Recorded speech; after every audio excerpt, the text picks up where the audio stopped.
Good morning and welcome to the new episode of Dr. Lamba's Awakening Call. Punjab has recently seen a lot of noise, agitation, heartburning, and this state, the border state of India, which has borne the brunt of all foreign invasions, is in a state of ferment. Unfortunately, the authorities that be seem to be oblivious to the simmering political cauldron, and the enemies of the country, or those countries which are jealous of India, are laughing in their sleeves. Punjab is today akin to a boiling witch's cauldron, and it can have serious consequences if no serious action is taken. This is a land of the martyrs and famous for two things: its agriculture and its soldiery. And it has become an epicenter of loyalty and patriotism for India as well as for rebellion. While the contribution of the Punjab for the freedom of India is exemplary and outstanding. The not too old Khalistani agitation and the Holocaust practically created a mayhem in the country, and there was a danger of the vivisection of the country. The recent year-long farm agitation has brought a far-reaching changes in the politics of Punjab. Now, let's not forget two things. One, that peasantry in Punjab is the backbone of the economy of India. Punjab is the breadbasket of India, accounts for 90%, 910, 19% of wheat, 11% of rice, 5% of cotton, 10% of milk, 20% of honey, and 48% of the mushrooms grown in the country. But what makes the economy of Punjab different from the rest of the country is that the rural poverty in Punjab is lower than the urban poverty. And that's amazing. However, agriculture in Punjab is suffering from the increased cost of inputs like chemical fertilizers and seeds for farming. And there's no guarantee on investment. And that's why the attempt to bring in agriculture reforms were met with suspicion, unjustified, absolutely. I have been criticizing that farm agitation. But the politicians exploited the situation and the government failed absolutely to make the things clear. But what's still more shocking is that the outcome of the agitation has brought a new political aspiration among the farmers, and more farmers' unions are forming several political parties. They are no longer appendage of a political party, and that's a serious concern. This can result ultimately in a rural-urban divide. And this goes against the teaching of the Sikh gurus who advocated an egalitarian society.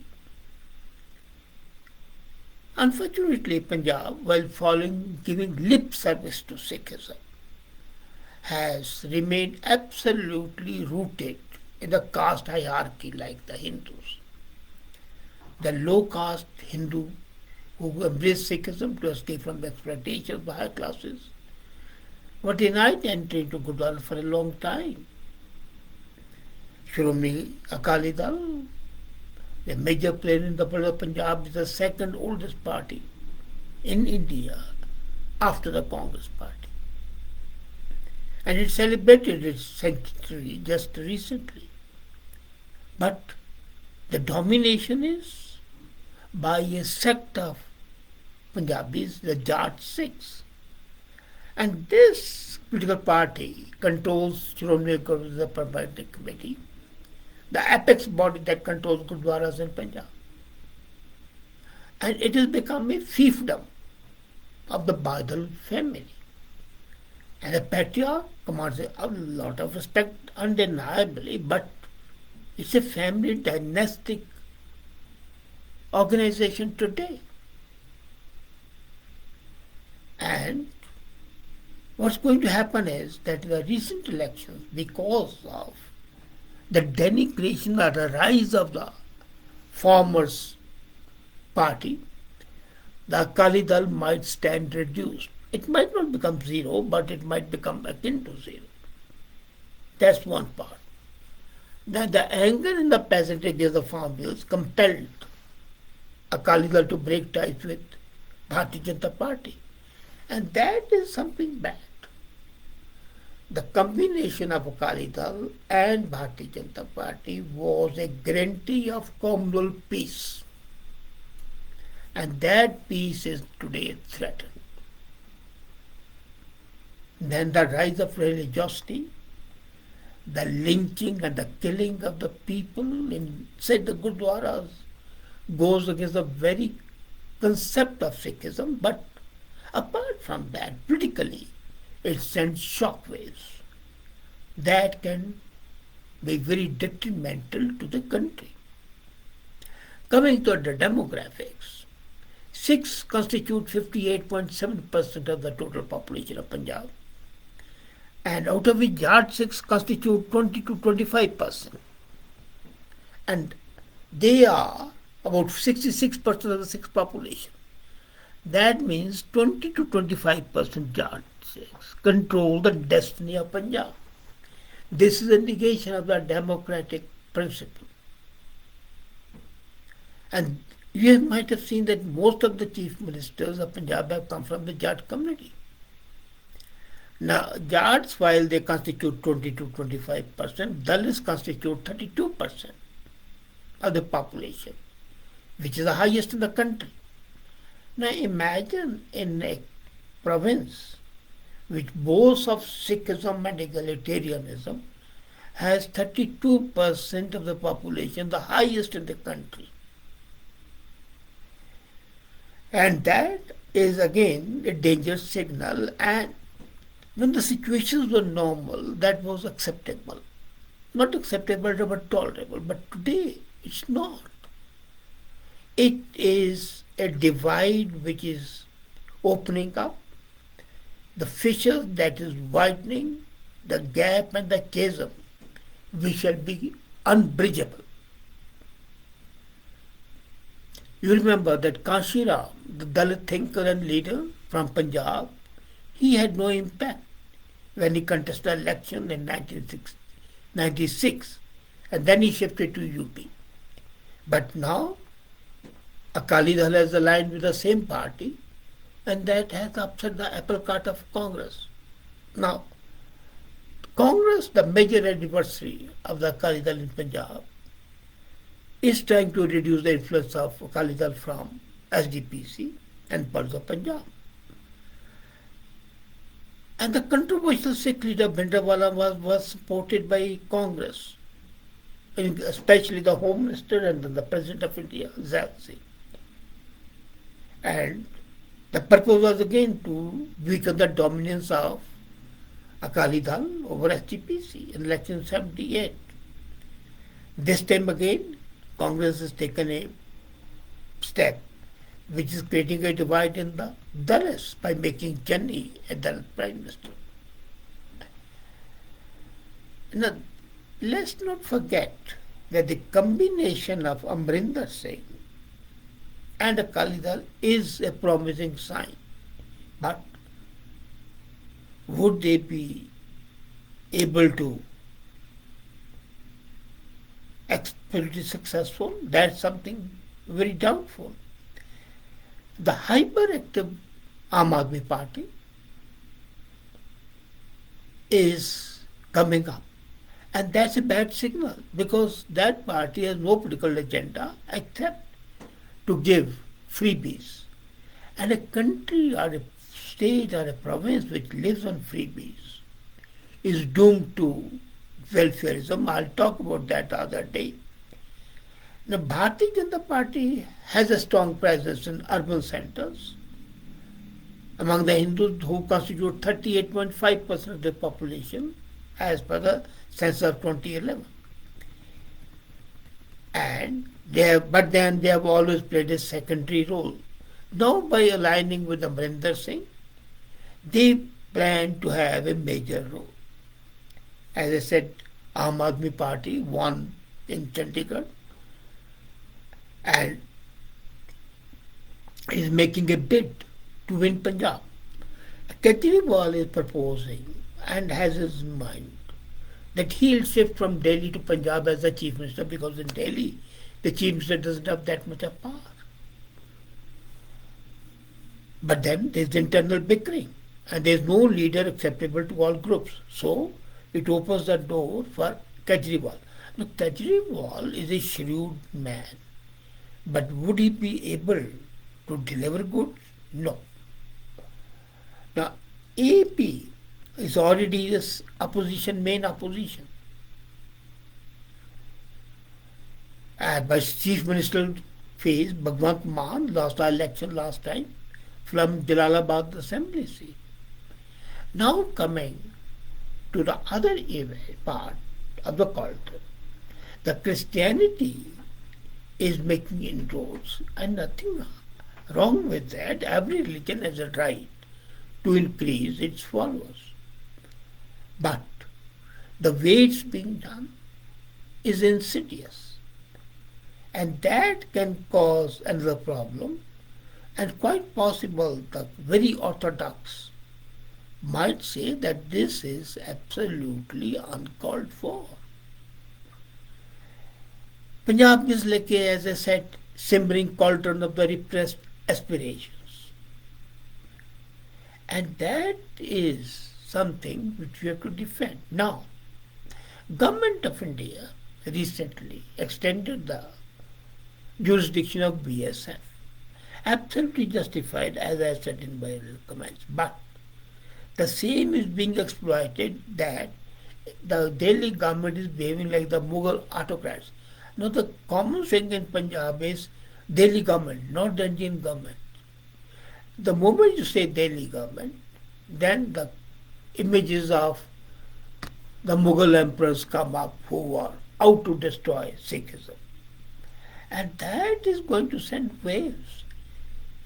The people have to have a certain connectivity with certain phrases. So Delhi government is not a foreign government. It's a central federal government. And that's being said that by extending BSF, of course, they are encroaching on the autonomy of Punjab. Now, Punjab has already indulged in almost financial bankruptcy, the government, by giving free electricity, seeds, water, and whatnot to the farmers. With the result that the country is depleted. And now in case person like Kejriwal comes in and he has promised 1,000 rupees per woman as a fee, from where would the money come? He has said free electricity, water, from where would the money come? So already bankrupt state would go further down. And the increase in the rural poverty, which is already pales into significance with the urban poverty, would increase much more.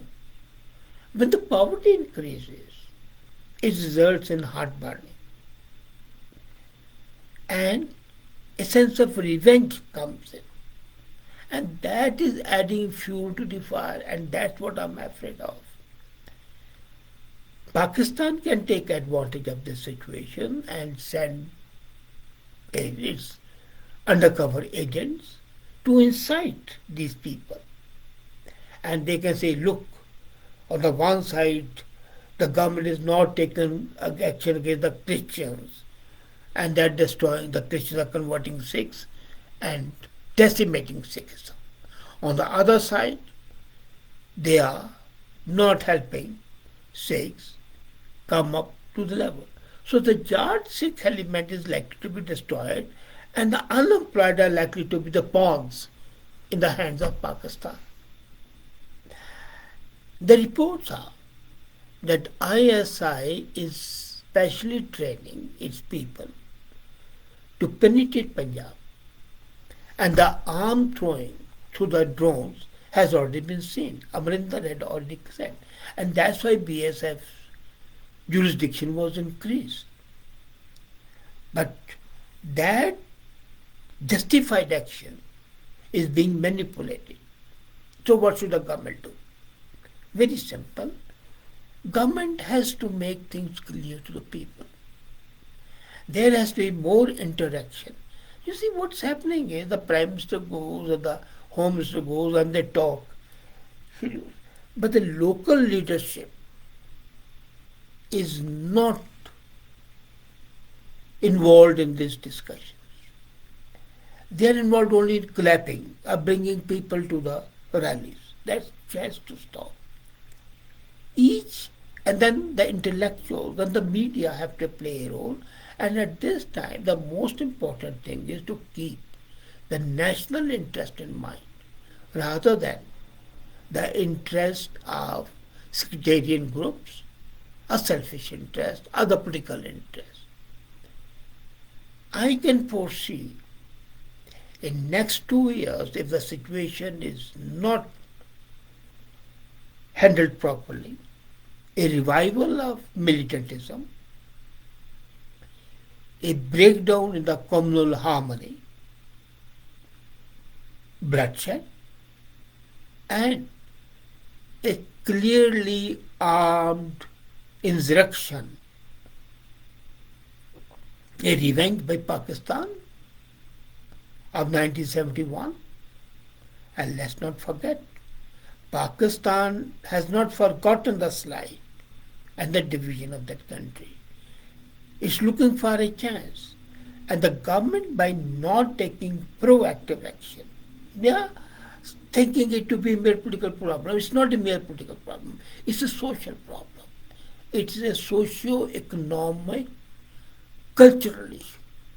And it has to be handled at the multi-levels.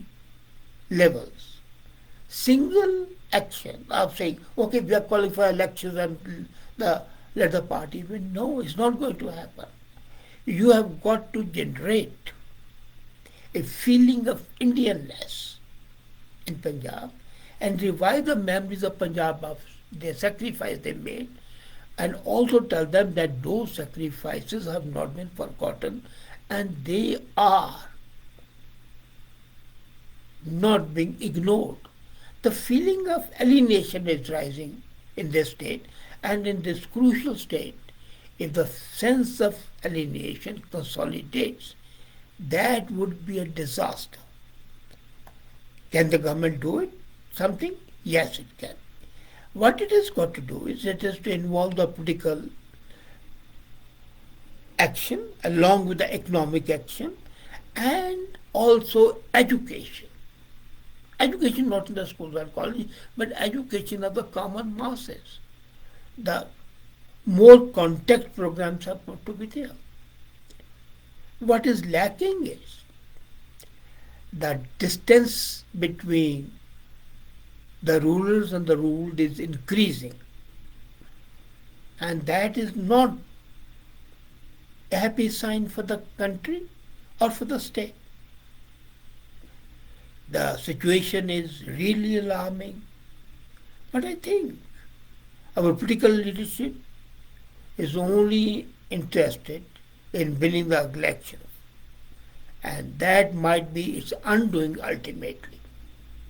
Think about it. Thank you.